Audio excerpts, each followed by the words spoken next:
Pois é, né? Uma questão que mexe muito. A gente trouxe essa reflexão justamente por conta do que a gente acompanhou no final da reportagem agora, né? O denunciar. E, inclusive, além da nossa enquete, ouvindo aí o hashtag sim, o hashtag não, quando o assunto é bater uma criança, né? A palavra bater, ela já é tão forte, mas a gente está ouvindo as opiniões de quem está participando do Balanço Geral. Tem também gente que está mandando mensagem, falando um pouco mais sobre esse assunto, dando a sua opinião. Vamos dar uma olhada agora aí pelo 988-84-6107. A Stephanie mandou. Depende do ponto de vista. Acredito que em algumas situações devemos bater, mas nada que um diálogo não possa também resolver. Obrigada pela opinião, Stephanie.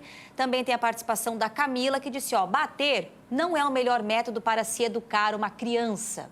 Obrigada também, Camila. E a Simone também participou e disse, do jeito que ele bateu naquela criança, nunca que ele vai educar. Ele vai fazer uma criança ficar revoltada. Essas são algumas das opiniões, daqui a pouco a gente pode mostrar mais participações também sobre esse assunto, mas agora a gente conversa então com um psicólogo para trazer um pouco mais sobre essa questão e até a legislação quando trata dessa questão de bater em crianças. André, muito obrigada pela vinda aqui. Eu começo perguntando assim, bater é realmente uma forma de educar, dar limites? Boa tarde. Boa tarde, Sabrina. Boa tarde aos telespectadores. É complicado, como você mesmo falou, bater já é um termo pesado, né? Já começa a entrar em outras questões. Existem outras formas de trabalhar a educação com as crianças, né? A gente sempre costuma dizer que entre a punição e o reforço também é importante. Reforçar pontos positivos da criança. Mas nesse caso que a gente está acompanhando, com essas imagens difíceis de serem assistidas, não, aquilo ali não se trata de educação. Naquilo ali já é um caso de denúncia. E a pessoa que fez a denúncia, né, nessa situação, fez bem. Tem que protocolar, tem que ser formalizada uma denúncia junto às entidades. Se a pessoa não quiser se identificar, ela pode fazer isso de forma anônima pelo Disque 100. Até mesmo as crianças e adolescentes podem utilizar o telefone para fazer essa ligação. Essa cena ali quando joga, né, no chão é que é muito Sim, forte, né? Sim. Dá para dizer até que podem ser segundos, e aí é nesse caso que pai, mãe, tutores têm que ter, assim, aquele pensar, respirar, porque às vezes é um segundo que realmente vem e explode? Sim, pode ter, a gente não conhece todo o caso ainda, parece que não houve a prisão, né? Parece que já há suspeitos, mas a gente não sabe o que se passou pelo conteúdo emocional daquele homem que agride essa criança. Mas é possível ver uma outra criança no colo daquela mulher também, né? Tem uma outra criança lá. A própria mãe não fazer nada na hora, exatamente, né? E essa mãe está grávida, inclusive, uma criança no colo grávida. Então, a gente já tem que falar sobre isso, a gente tem que falar sobre um ambiente de riscos, um ambiente violento.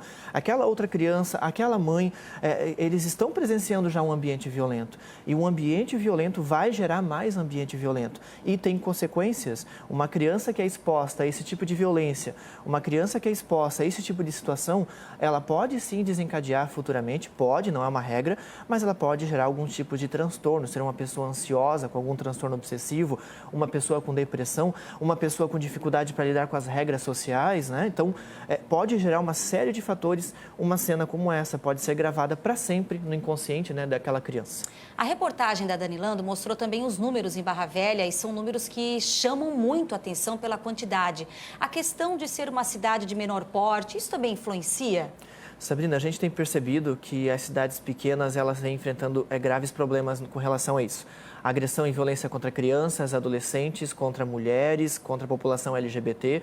Então, nós temos presenciado esse tipo de situação.